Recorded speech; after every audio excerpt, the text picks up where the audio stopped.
Commanders, it's time to throw your standard survival strategies out the window, because in a Red Gobbo event, you have no Isabella, no Incisus, and no big fat Imperials to hide behind. We are locked to Xenos, and it's gonna get messy. If you want to farm up enough points for those Marneus Calgar shards, you can't just turtle up, you need to blow things up. And today I'm giving you the definitive Xenos loadout and survival guide to crush this event, as we're going to master Grot mechanics, maximize your score, and secure those rewards before the Red Gobbo accidentally blows them up.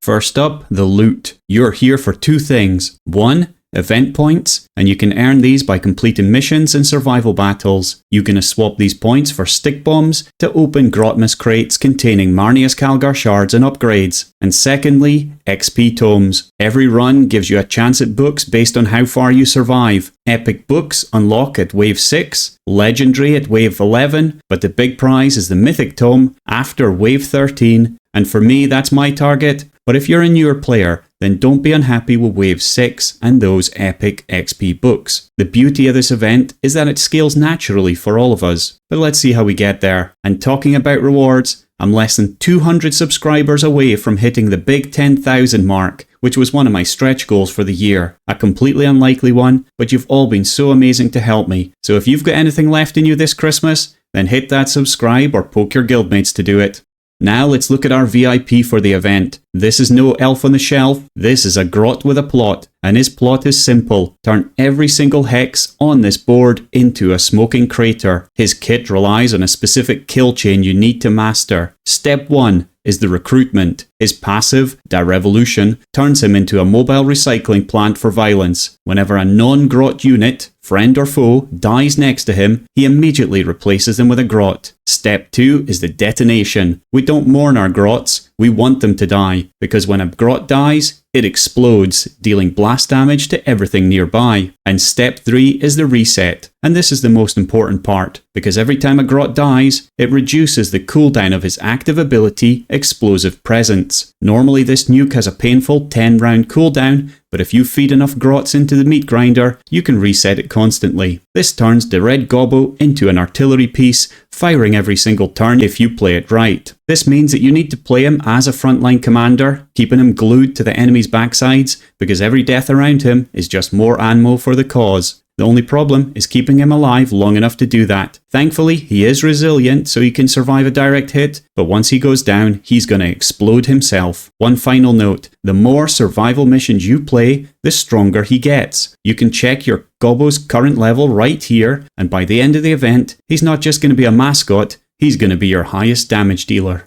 Now, who supports the Revolushun? We have 6 Xenos factions, but we need a specific controlled chaos team to hit wave 13. I recommend splitting the battlefield into 2 distinctive zones. Zone 1, the Mech Bunker, and here I place Re'vas and Aleph-Null, and this is a classic pairing, because Re'vas's Overwatch is a delete button for rushing squigs who are forced to run into her range. Aleph-Null sits behind to repair her armor and spawn scarabs, and the scarabs are going to act as perfect meat shields to distract enemies for a round before they fall. Zone 2 is the kill zone, because on the other side of the map, I'm going to place the Red Gobbo, Snotflogga, and Holland. Snotflogga provides the infinite grot ammo, while Holland keeps the biological units alive. And remember, Holland is vital because we've got no Isabella. His passive boosts max health, making your units tankier as waves get harder, but can also drop a pretty tanky spawn himself. For alternative picks, always prioritize your highest level champions. A Diamond 3 Janzar is just better than a Gold 1 Re'vas in the later waves. Outside of these picks though, Jude and Isaac are great for survivability and distracting the enemies in the mid-level waves, although I do find them lacking a bit later as they miss out on some decent damage. Boss Golgorts is always a strong character, and you could actually pair him with Aleph-Null if you want a little bit more damage on that side of the map, maybe even dropping Re'vas from there. Or if you don't have a Holland leveled, then swap him for Holland. Deathleaper and the Pattermine can heal themselves up again, but I don't feel like many of you will have them too highly leveled. And then there's Tyrant Guard, who would be my usual pick, but with all the explosives going off and squigs throwing you around the map, I don't feel like he's best suited here. But let me know which team you pick in the comments below.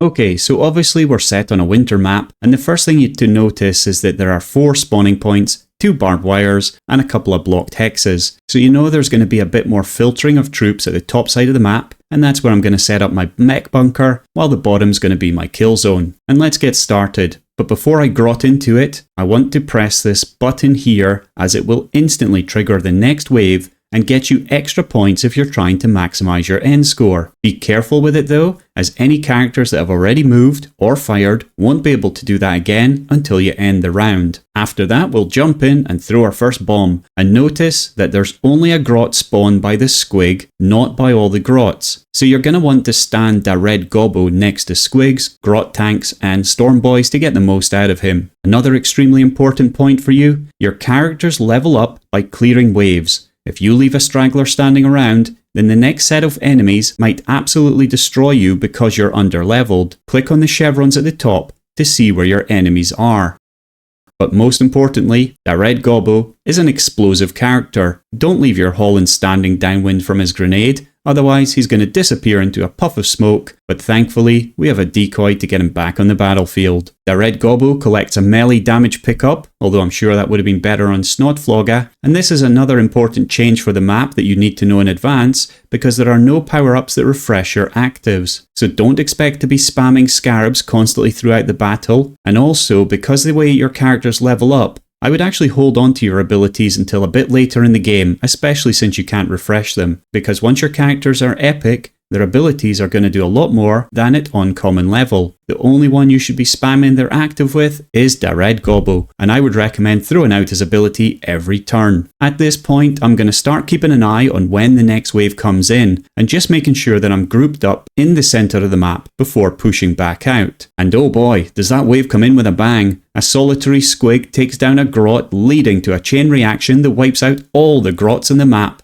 Brutal. And the next few waves are just more of the same. Group up when enemies are spawning, and then fan them out when you're not, making sure you kill off the current wave before a new wave enters the map.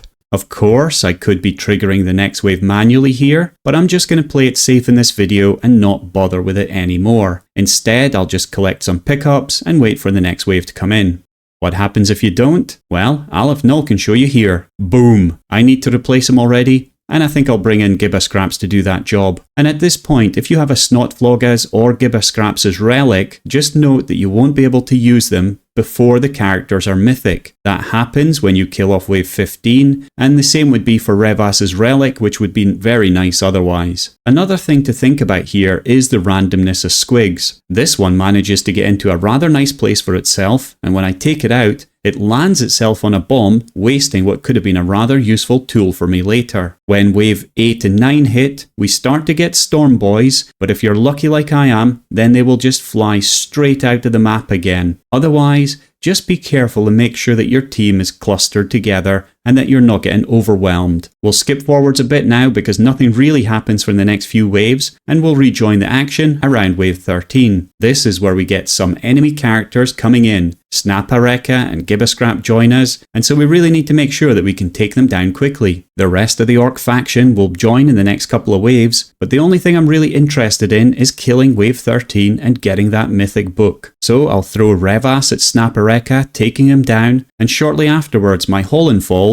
and I replace him with Jude. Then I use Jude's active to finish Gibba Scraps. Snotflogga and my own Gibba Scraps finish off the remaining enemies from wave 13, and I have my prize. Success. Later on, the waves just get tougher and tougher until you eventually die or manage to complete everything. Some players can do this, but this is as far as I generally get, and I'm very happy with that. And there you have it. The Red Gobbo event is all about controlled explosions and grot recruitment, and that little elf on the shelf wannabe is really a tactical nuke in a Santa hat. But now I want your battle reports. Drop a comment below. What's the highest wave you managed to reach with your team? Who did you play? And did anyone actually manage to make Thutmose useful? And if this briefing helped you secure more Grotmus crates, then hit that like button so other commanders can find this guide. That really does make a difference to how fast a video spreads to others. But for now, good luck, have fun, and go spread some festive destruction.